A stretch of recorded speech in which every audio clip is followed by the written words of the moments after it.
Baik, selamat pagi untuk kita semua. Pagi. Datang lebih dulu berapa orang untuk belajar kebenaran firman Tuhan lewat sekolah minggu dewasa. Sebelumnya minta kesediaan Bang Gael bisa memberi salam.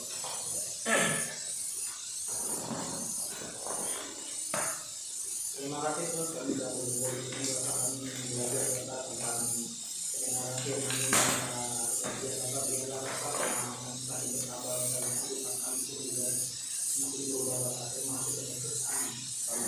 Oke, kita mau lanjutkan sekolah minggu dewasa kita. Jadi kita akan berfokus dengan garis ini ya. Zaman. Ada enggak?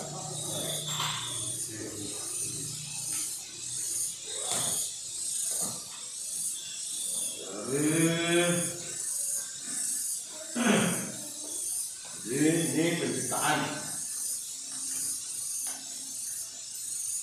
Kita tahu bahwa Tuhan pertama kali menciptakan manusia, yaitu Adam dan Hawa. Dan Tuhan tempatkan di mana? Taman Eden ya. Nah, ini adalah masa apa? Masa kudus. Karena waktu Tuhan menciptakan pertama kali manusia, itu belum ada dosa. Memiliki hati dan posisi yang kudus. Tapi karakter itu harus dibangun. Dan karena Adam dan Hawa itu gagal membangun karakter yang kudus, sehingga mereka jatuh dalam dosa. Dan Alkitab berkata bahwa manusia berdosa tidak bisa pergi ke surga. Itulah misalnya dalam kitab Ibrani bahwa tanpa kekudusan tidak ada seorang pun yang dapat melihat. Tapi kita ingat bahwa Tuhan itu Maha Kasih. Oleh sebab itu ketika manusia jatuh ke dalam dosa, Tuhan langsung apa? Berjanji kan kirim juru selamat. Ini kita bilang janji Tuhan, janji kirim juru selamat.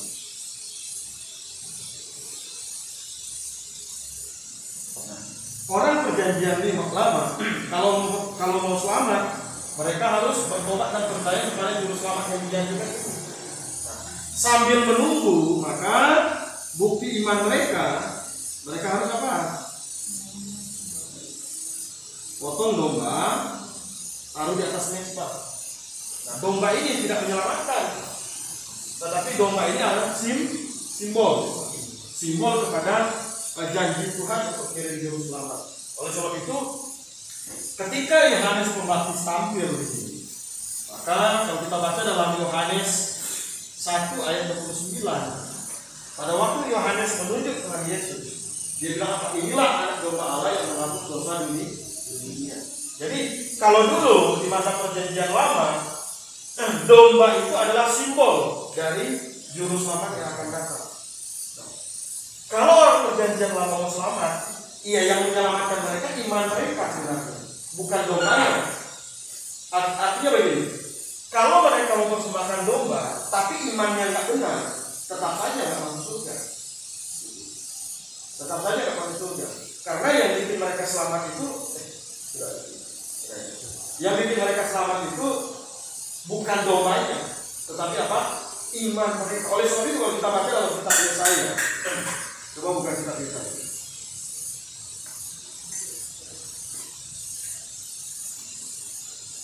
Yesaya pasal 1.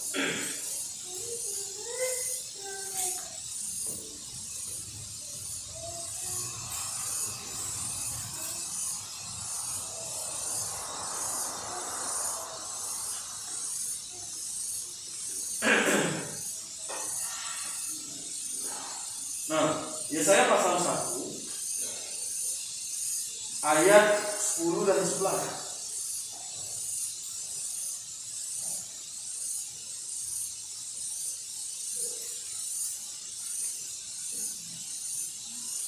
Yesaya pasal 1 ayat 10 dan ayat 11. Sudah dapat?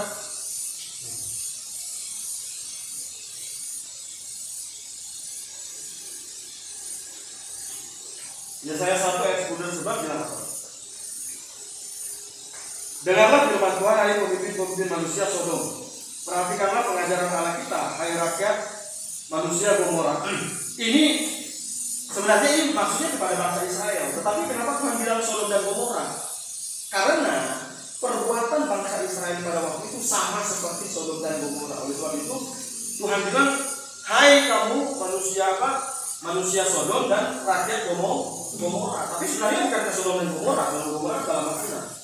Tapi Tuhan bicara kepada kelakuan bangsa Israel yang sama dengan Sodom dan Gomora. Jadi sangat berdosa. Nah, ayat 11 bilang, untuk apa korbanmu yang banyak-banyak? Firman Tuhan, aku sudah jemu akan korban bakaran berupa domba jantan dan akan lemak dari anak lembu gemukan. Darah lembu jantan, domba-domba dan kambing jantan tidak disukai. Nah, kenapa Tuhan tidak suka dengan persembahan bangsa Israel? Alasannya apa? Padahal kan persembahan domba kan diajarkan oleh Tuhan, tapi kan Tuhan bilang dia nggak suka. Bukan berarti nggak berlaku lagi, tapi masalahnya adalah, coba kita lihat di dalam ayatnya yang ke 16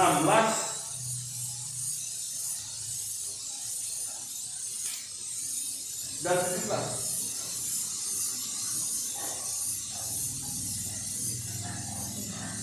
Bahkan sampai 18. 16, 17, 18. Basuhlah, bersihkanlah dirimu, jauhkanlah perbuatan-perbuatanmu yang jahat dari depan mataku. Berhentilah berbuat jahat. Jadi masalah di sini adalah masalah kejahatan mereka, iman mereka yang berbeda. Jadi domba korban ini akan percuma kalau imannya salah. Sebenarnya sekarang relasinya apa? Relasinya ya misalnya sekarang baptisan. Sekarang orang mau baptis berkali-kali pun itu nggak ada gunanya kalau imannya nggak benar. Jadi baptisan kalau masa gereja sekarang, baptisan itu bukan untuk keselamatan, tetapi baptisan itu apa? Mengingat keselamatan. Jadi kalau orang yang belum diselamatkan, kemudian dia dibaptis, ada yang sampai baptis Sungai Yordan, ada orang sampai keluarin puluhan juta untuk baptis Sungai Yordan. Tapi masalahnya kamu sudah diselamatkan atau belum? Kita baptis di kolam, tapi kalau imannya benar, itu yang benar. Daripada kita harus buang ratusan juta untuk pergi ke Israel baptis di Sungai Yordan, ya itu nggak benar. Jadi domba korban di masa perjanjian lama itu akan bermanfaat untuk si pemotong domba itu kalau imannya benar. Oleh sebab itu bangsa Israel karena imannya nggak benar, tak percaya kepada Tuhan, maka ketika mereka mempersembahkan domba kepada Tuhan, Tuhan bilang, aku tidak menyukai itu. Jadi kita harus bedakan. Di masa perjanjian baru juga begitu. Nanti kita kan punya dua ordinasi, yaitu baptisan dan perjamuan Tuhan. Baptisan dan perjamuan Tuhan bukan supaya kita selamat, tidak. Dan orang yang mengikuti dua ordinasi ini, dua perintah ini, bermanfaat untuk dia kalau dia sudah sungguh-sungguh diselamatkan. Jadi dalam perjanjian lama ini, ibadah simbolis seperti ini adalah menyimbolkan juru selamat yang Tuhan janjikan. Oleh sebab itu, yang melakukan ini adalah orang beriman. Dan di sini ayah sebagai apa? Imam sekaligus tiang penopang dan dasar kebenaran. Ketika bangsa Israel masuk ke tanah perjanjian, fungsi ini berubah. Jadi bukan ayah lagi sebagai imam, tetapi di sini imam adalah siapa? Harun dan keturunannya adalah imam. Kemudian bangsa Israel adalah tiang penopang dan dasar kebenaran. Dulu anak-anak mencari tahu kebenaran, mereka mesti datang kepada bapaknya. Oleh sebab itu kalau bapaknya nggak benar, maka itu akan berpengaruh kepada keluarga. Gitu. Nah, sekaligus sebagai imam, jadi dulu bisa berkat, bisa kutuk semua di masa ini. Nah, orang Kristen sekarang tidak bisa lagi bilang, oh ini imam saya, nggak bisa. Kan sekarang ada orang yang salah berpikir bahwa suaminya adalah imam dia. Dulu memang konsepnya di orang Islam kebanyakan. Tapi saya bingung, orang Kristen juga berpikir sama gitu. Padahal masa itu sudah berlalu. Nah, kenapa akhirnya berpindah kepada bangsa Israel? Karena ayah-ayah di masa ini tidak lagi bisa bertanggung jawab kepada kebenaran yang Tuhan percayakan kepada mereka. Akhirnya Tuhan alihkan tanggung jawab itu kepada bangsa Israel dan Harun. Nah, saya tidak mau bicara lama di sini, karena kemarin kita sudah bicara banyak ini. Nah, sekarang kita ada di masa apa? Sekarang kita ada di masa gereja. Kita ada di masa gereja. Saya nggak jago gambar. Mungkin Bang Yoel lihat gambarnya, aduh, tapi ini kenapa gambar begitu aja. Nah, kita ada di masa gereja. Ketika masuk ke masa gereja, dan itu dimulai dari masa Yohanes Pembaptis, maka kita bilang gereja itu adalah apa? Tiang penopang dan dasar kebenaran. Kemudian imam siapa? Semua orang percaya adalah imam. Semua orang percaya adalah imam. Jadi status saya dengan Ibu Yanti dengan Udi Resda dengan Bang Yoel itu sama. Jadi tidak ada lagi apa yang menjadi perantara untuk manusia itu kepada Tuhan. Jadi kita semua ini sama. Jadi pendeta, penginjil, gembala itu bukan imam khusus, tidak. Nah, ini yang menjadi permasalahan pada banyak pendeta lain yang masih menganggap bahwa pendeta itu imam. Oleh sebab itu banyak orang berpikir bahwa kalau nggak didoakan pendeta itu nggak akdol, bukan berarti pendeta nggak boleh doakan jemaat, salah juga itu. Atau gembalanya, kita pakai istilah gembala, istilah pendeta kan tidak ada di dalam Alkitab. Kita pakai istilah gembala. Jadi gembala dalam jemaat itu bukan imam, bukan imam yang dikhususkan, tidak. Jadi status saya dengan status Pak Peter sebagai penginjil dengan status jemaat itu sama di hadapan Tuhan, yaitu apa? Imamat yang raja. Oleh sebab itu kita mau berdoa kepada Tuhan, kita berdoa langsung kepada Tuhan. Bayangkan ya, kalau perlu apa? Hanya pendeta yang bisa berdoa dan doa nama itu. Kalau misalnya saya sakit, saya jemaat biasa di pedalaman sana, misalnya ya. Kemudian kalau menunggu pendetanya doa orang udah mau mati. Ada orang takut sentuh orang sakit, nggak mau berdoa karena berpikir aku mau pendeta doanya dulu, gembala doanya dulu. Karena dalam mindset mereka masih berpikir bahwa gembala atau pendeta itu adalah imam khusus. Jadi stratanya lebih tinggi daripada jemaat biasa. Jadi orang udah sekarang kita itu akan nggak mau keluarga juga pun nggak mau berdoa gitu. Padahal Alkitab mengajarkan bahwa doa orang benar besar kuasa. Artinya siapapun orang percaya nilai doanya itu sama di hadapan Tuhan. Tapi ingat sekali lagi, bukan berarti gembala nggak boleh doakan jemaat. Ya artinya kalau seorang hamba Tuhan punya kesempatan untuk berdoa kepada jemaat ya bagus juga gitu. Ini dalam pada waktu kunjungan lah, pada waktu PA lah, pada waktu apa macam-macam. Tetapi jangan berpikir bahwa kalau nggak ada gembala nggak bisa berdoa. Jadi ini kita bicara tentang gereja sebagai yang penopang dan dasar kebenaran, dan semua orang percaya itu adalah imam. Mari kita sudah buka ayatnya. Kamulah bangsa yang terpilih, imamat yang raja, bangsa yang kudus, umat pilihan Allah. Ini bangsa Israel.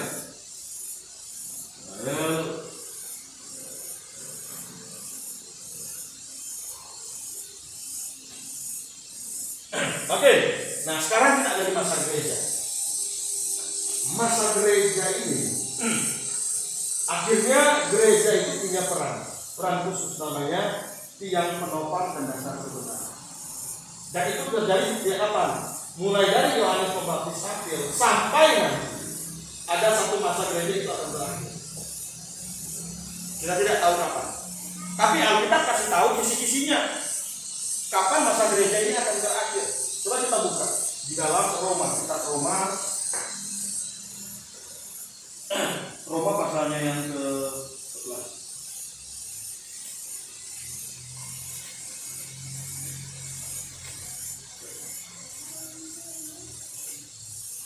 Roma pasal 10 ayat 25.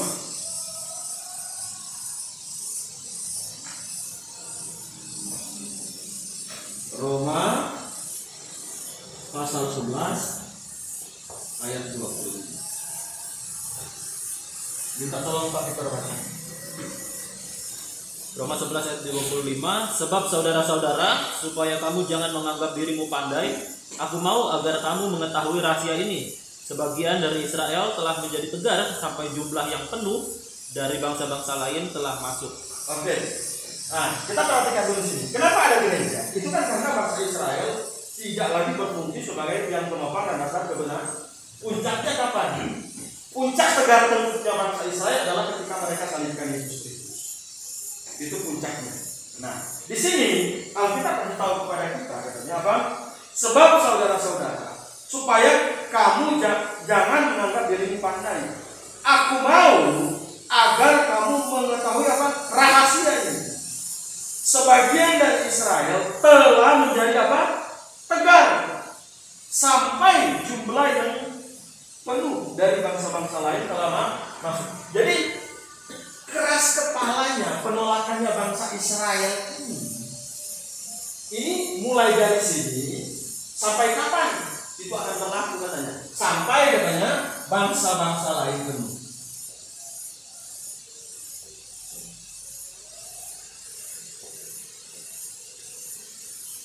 Bangsa-bangsa lain itu apa? Itu adalah program jemaat. Masuk. Ya kita Tuhan tidak pernah kasih tahu jumlahnya berapa bangsa-bangsa lain masuk. Tapi sampai dalam kedaulatan Tuhan melihat bahwa ada waktu tertentu di mana jumlah dari bangsa-bangsa lain itu apa? Perlu masuk dalam Tuhan. Karena begini, program jemaat ini tidak lagi berfokus kepada bangsa Israel, berfokus kepada semua bangsa-bangsa yang lain. Oleh sebab itu pada waktu peristiwa pencurahan Roh Kudus, fenomena yang paling terkenal pada waktu itu adalah bahasa lidah. Bahasa lidah itu kan begini.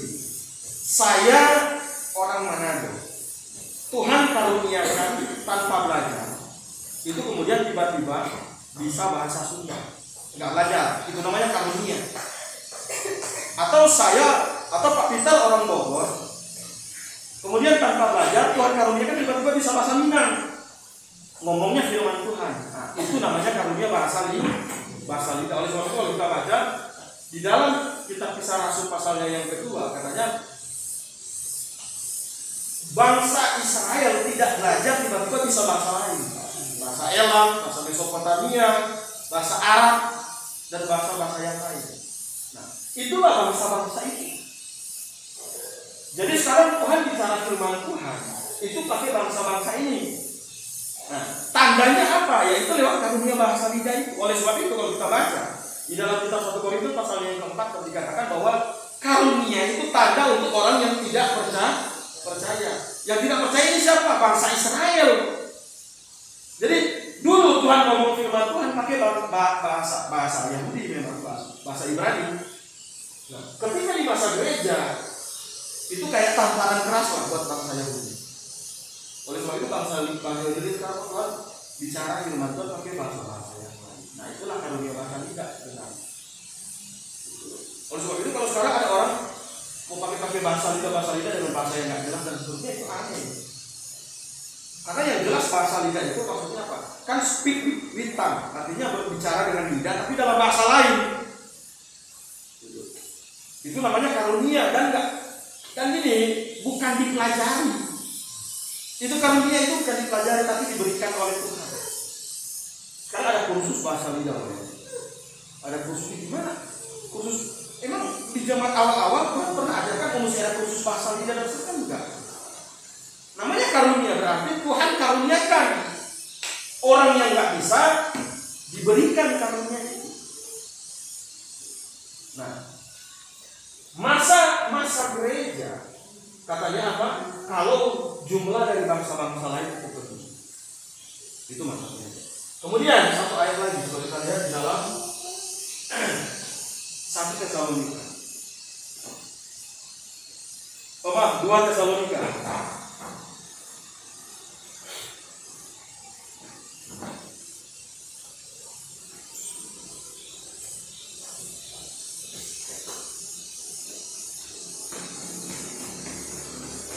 2 Tesalonika 2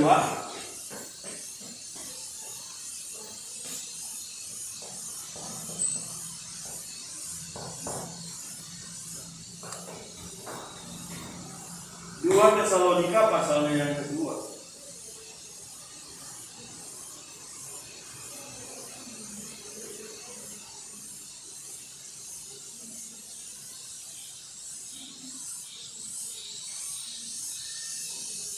Coba kita baca ya. Supaya nggak terlalu panjang, coba kita fokus ke ayatnya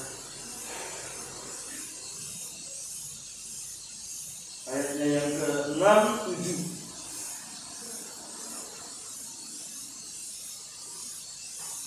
6 dan 7. Sudah dapat?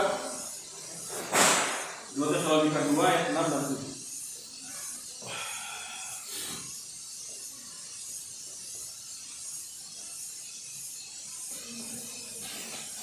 Itu bilang, dan sekarang kamu tahu apa yang menahan dia, sehingga ia baru menyatakan dirinya pada waktu yang ditentukan baginya. Ayat 7. Karena secara rahasia kedurhakaan telah mulai bekerja, tetapi sekarang masih ada yang menahan. Kalau yang menahannya telah disingkirkan, pada waktu itulah si pendurhaka baru akan menyatakan dirinya, tetapi Tuhan Yesus akan membunuhnya dengan nafas mulutnya dan akan memusnahkannya kalau ia datang kembali. Jadi pendurhaka itu siapa? Antikristus. Kedatangan Antikristus itu dia akan benar-benar muncul kalau waktunya yang menahan itu disingkirkan dulu. Tapi sudah mulai bekerja, tapi belum terang-terangan. Jadi sekarang kita tahu program Antikristus sudah mulai diperkenalkan. Tapi sosok Antikristus itu belum muncul di depan kita. Siapa? Tapi programnya sudah mulai diperkenalkan di hadapan kita. Katanya dia akan benar-benar muncul di hadapan manusia kalau yang menahannya disingkirkan. Nah, ini kita bicara sebenarnya tentang akhir dari masa gereja. Siapa yang menahan itu? Yang menahan itu jemaat lokal yang Alkitabiah. Kenapa jemaat lokal yang Alkitabiah adalah oknum yang menahan kinerja Antikristus? Kenapa? Karena dia punya kebenaran. Jadi selama masih ada gereja lokal yang Alkitabiah, maka Antikristus itu tidak bisa buat banyak, nggak bisa buat apa-apa. Karena begini, ketika dia kan bawa yang salah. Nah, ketika dia muncul dengan sesuatu yang salah, maka gereja yang Alkitabiah akan counter dengan kebenaran firman Tuhan. Jadi dia tidak banyak ruang untuk bisa dengan bebas untuk bekerja. Tetapi katanya kalau yang menahannya disingkirkan, maka dia akan datang. Oleh sebab itu, itu akan bicara tentang tanda kedatangan Antikristus sekaligus selesai masa gereja. Jadi ini kita bilang bahwa pada waktu pengangkatan, ketika gereja diangkat ke atas, maka Antikristus datang ke dunia. Oleh sebab itu, pada waktu masa pengangkatan masuklah masa apa? Tribulasi kita bilang. Tribulasi selama 7 tahun. Nah, di masa tribulasi inilah itu Antikristus akan benar-benar menyatakan diri. Dia datang dengan apa? Dengan tanda-tanda dan mujizat-mujizat. Kenapa dia harus datang dengan tanda-tanda dan mujizat-mujizat? Ya supaya orang percaya kepada dia. Karena begini, misi Antikristus itu supaya disembah. Coba kita baca dalam ayat yang tadi. Ayat yang ke-9.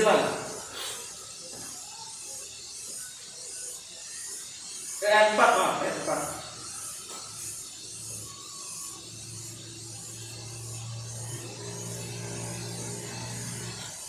Ayat yang ke-4 bilang, yaitu lawan yang meninggikan diri di atas segala yang disebut atau yang disembah sebagai Allah. Bahkan ia duduk di bait Allah dan mau menyatakan diri sebagai Allah. Nah, inilah program Antikristus, menyatakan diri. Jadi Antikristus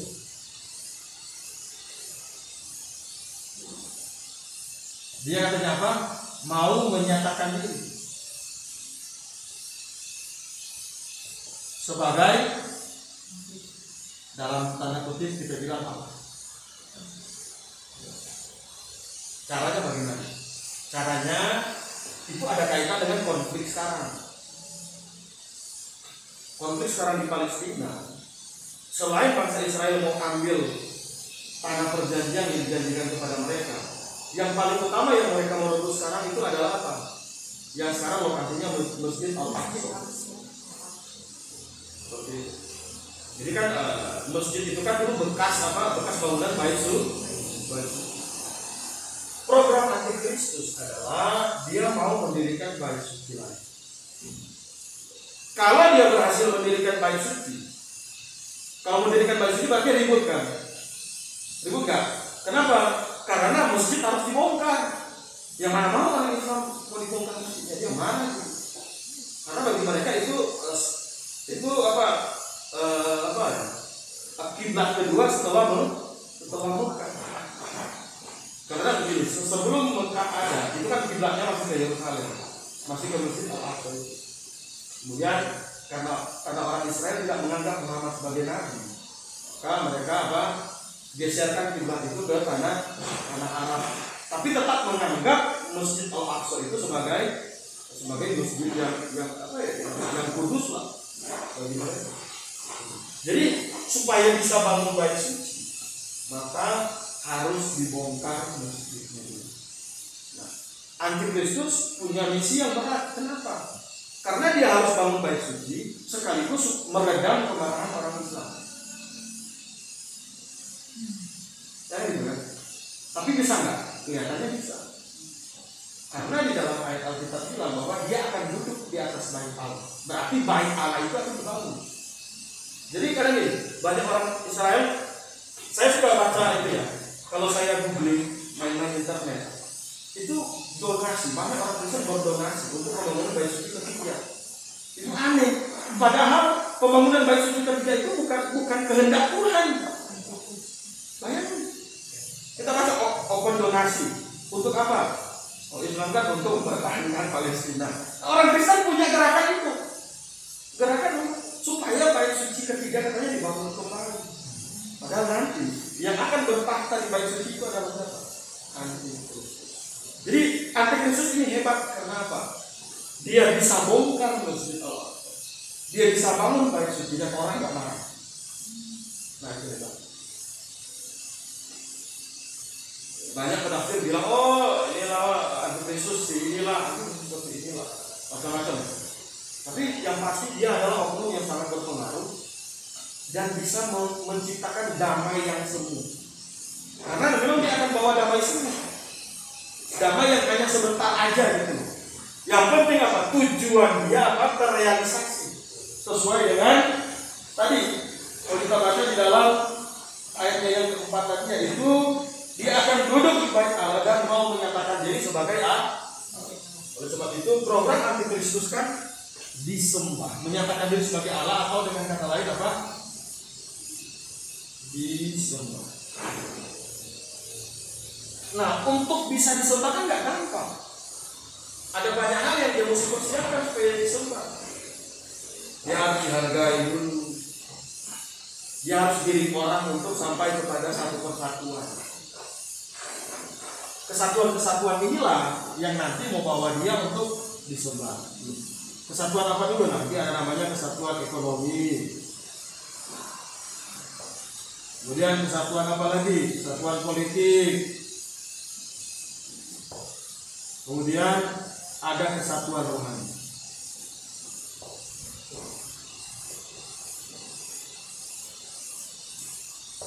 Kalau kesatuan ekonomi dan politik itu gampang. Ya sekarang sedang terjadi. Yang menjadi pelopor kesatuan ekonomi dan politik siapa? Uni Eropa. Ini pelopor. Orang kalau negara masuk dalam koloni ini, dalam persatuan Uni Eropa ini, kita nggak perlu paspor. Kemana-mana gampang. Mata uangnya satu kan euro. Walaupun tidak semua orang negara Eropa ada di dalam masih. Ada yang keluar, ada yang tetap. Dan tetapi, nah ini sudah jadi contoh. Kalau dalam sisi dalam sudut pandang sosial, ini enak atau tidak? Karena enak, memudahkan segala sesuatu. Dulu, orang Prancis pergi ke Belanda, dia nggak perlu repot-repot urus paspor dan visa dan seterusnya. Jika naik kereta, mau berapa lama dia di Belanda, orang nggak pusing. Walaupun warga negaranya tetap Prancis. Oleh sebab itu jangan heran, kenapa sepak bola di Eropa itu maju? Kenapa? Karena penonton mau pergi nonton di negara manapun pasti penuh. Kalau Indonesia dia nonton di Malaysia, dia kan harus punya paspor. Kemudian dia harus naik pesawat, duitnya harus banyak. Kalau di Eropa dia nggak perlu duit banyak untuk pergi ke satu negara. Naik kereta sudah cukup untuk bisa menghubungkan satu negara dengan negara yang lain. Jadi untuk urusan bisnis itu bagus, untuk urusan sosial itu bagus, dan semuanya akan pergi ke sini. Masalah ekonomi dan politik akan jadi satu. Kemudian ini masalah rohani. Ini masalah rohani. Apakah sudah mulai sekarang? Sudah mulai. Gerakan apa namanya? Dalam Kristen kita nggak usah bilang lumayan.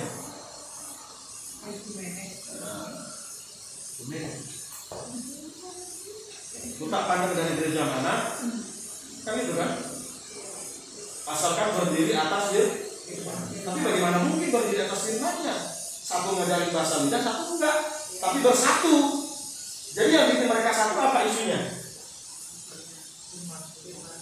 Kan? Kasih. Jadi nggak usah bicara doktrin, bicara kasih aja. Soalnya kalau bicara doktrin pasti pecah. Nah, gerakan ekumenis adalah gerakan yang punya potensi untuk mendukung strategi antikristus membawa kepada kesatuan. Kalau semua bisa bersatu, ini akan gampang membawa kekristenan. Kalau ekonomi dan politik itu cuma kayak pengantaranya aja. Tetapi yang paling penting adalah ini dalam sisi rohani. Nggak usah bicara sesuatu yang sifatnya absolut. Ketika bicara hal rohani, orang akan dilarang bicara tentang satu-satunya. Alkitab satu-satunya firman Tuhan, nggak bisa bicara lagi. Kita tidak bisa lagi bicara tentang apa? Yesus satu-satunya Tuhan. Karena iblis akan bikin dulu kesatuan di dalam satu agama dulu.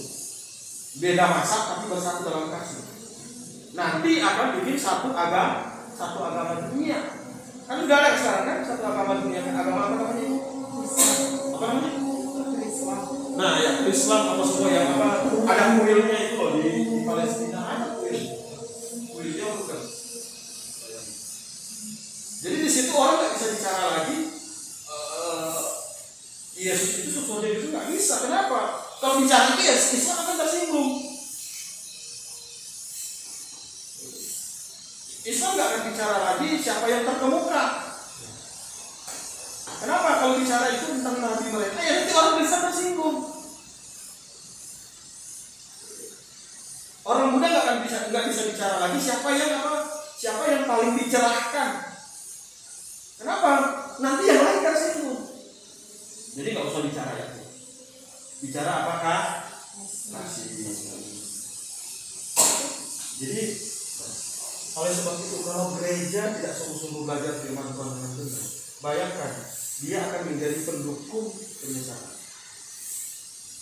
Jadi dia agama seperti kita ini, kita mengambil langkah seperti ini yang berani seperti ini, bukan karena tidak ada pertimbangan, semua di situ, semua dilihat dalam Alkitab.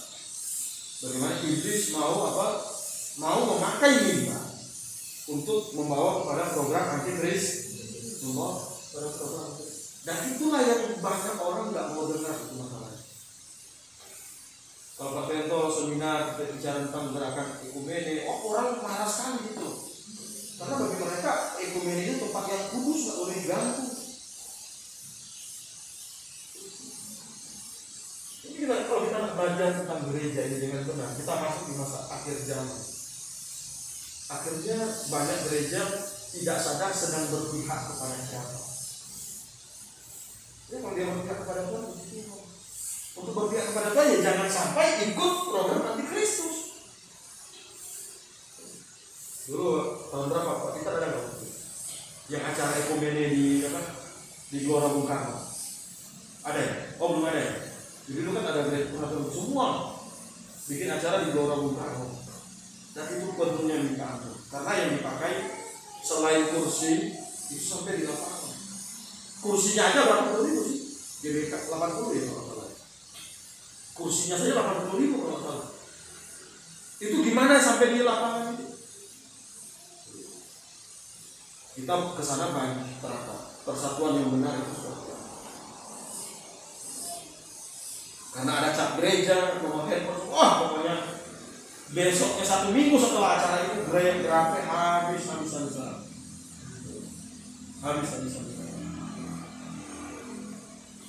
Karena apa? Karena kita punya konsep ilmu. Ekonomi dan politik itu cuma pengantar. Masalah ekonomi nanti orang nggak bisa beli, nggak bisa jual karena nggak ada tanda ini dan seterusnya. Nah itu bukan bagian utamanya. Itu cuma pemanis dari antikristus. Tetapi yang paling penting adalah yang sudah dimulai sekarang adalah kesatuan yang bukan karena kebenaran, ya kan, dan akan menggiring orang kepada yaitu sikap yang salah terhadap kebenaran. Itu bukan toleransi lagi. Bedakan ya toleransi dengan apa? Dengan kompromi. Toleransi begitu. Saya menghargai kamu, berbakti kepada Tuhan, ya kan? Tetapi dalam iman saya tidak membenarkan kamu menyembah kamu yang salah. Itu dalam. Tapi misalnya ada orang mau beribadah dia sembah binatang, ya udah jangan aja dia sembah binatang, itu hak dia. Itu namanya toleransi. Kalau kompromi, ya kita sama-sama menyembah binatang. Oh nggak apa-apa sembah binatang. Kalau toleransi, misalnya orang merayakan Idul Fitri, ya kita, misalnya kita di kantong Kristen, jangan bukan di Bandung. Misalnya kita di Manado atau di Sumatera Utara sana, kantong Kristen. Tetangga kita rayakan Idul Fitri, ya kita nggak boleh marah gitu loh, itu hak dia. Ya kan? Dia rayakan Idul Fitri, dia masuk ketupat, kemudian dia potong kambing dan seterusnya. Oh kalian nggak boleh rayakan Idul Fitri ya, tapi boleh bawa makanan di sini. Jadi itu beda antara toleransi dengan kompromi. Gereja yang Alkitab akan menjaga kebenaran supaya nanti setelah masa gereja itu selesai, dia akan terangkat bersama-sama. Bukan masuk ke masa tribulasi, bukannya masuk ke masa tribulasi, ya kalau masuk ke masa tribulasi ya gimana? Karena yang terangkat ini, apakah semua orang Kristen terangkat? Ya belum tentu. Karena tidak semua orang Kristen punya iman yang benar. Apalagi orang Kristen yang dukung program itu sudah pasti imannya salah. Kalau imannya benar, maka dia tidak akan mendukung program-program yang apa?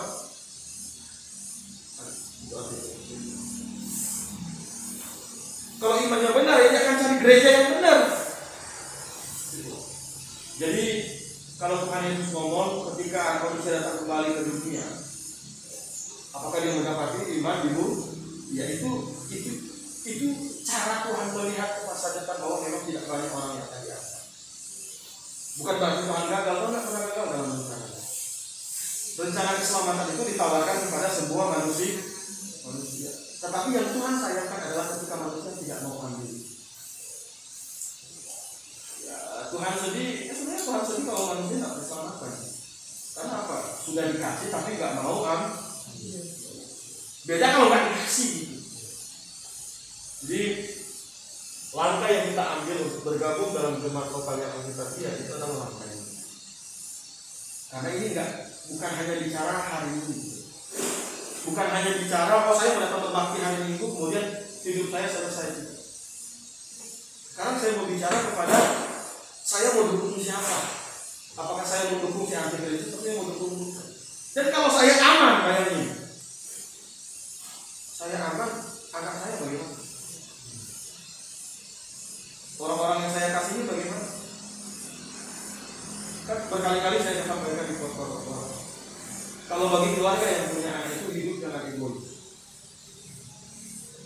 Jadi jangan cuma berpikir saya yang anak, tapi bagaimana dengan anak saya dan keluarga saya. Ya, kalau kita misalnya sudah maksimal memberitakan firman kepada mereka dan mereka tidak mau terima, ya pasti kita sedih. Tapi kita sudah menjalankan tanggung jawab di dalam tanggung jawab kita. Artinya selagi dia masih hidup, kita masih hidup dan masih ada kesempatan, ya berarti tetap punya peluang untuk kasih tahu kebenaran kepada orang lain. Jangan sampai kita terangkat mereka tinggal di sini. Dan kalau sudah masuk masa tribulasi, bukan masa yang gampang. Ada orang bilang saya percaya aja di masa tribulasi. Oh, itu bukan perkataan yang mudah untuk direalisasikan. Karena di masa tribulasi itu adalah masa penentu kamu mau makan atau tidak makan. Kalau kamu percaya kepada Tuhan, kamu mati. Kalau kamu mau hidup, kamu percaya kepada Kristus. Di masa tribulasi seperti itu. Bahkan kalau kita baca dalam kitab Wahyu sampai orang katanya apa, bersembunyi di bawah-bawah batu untuk mencari perlindungan, karena ya tidak ada lagi perlindungan untuk mereka. Cuma ada pilihan. Ya sekarang ketika masih hidup, ambil keputusan. Oke, ada pertanyaan, kita sampai di sini.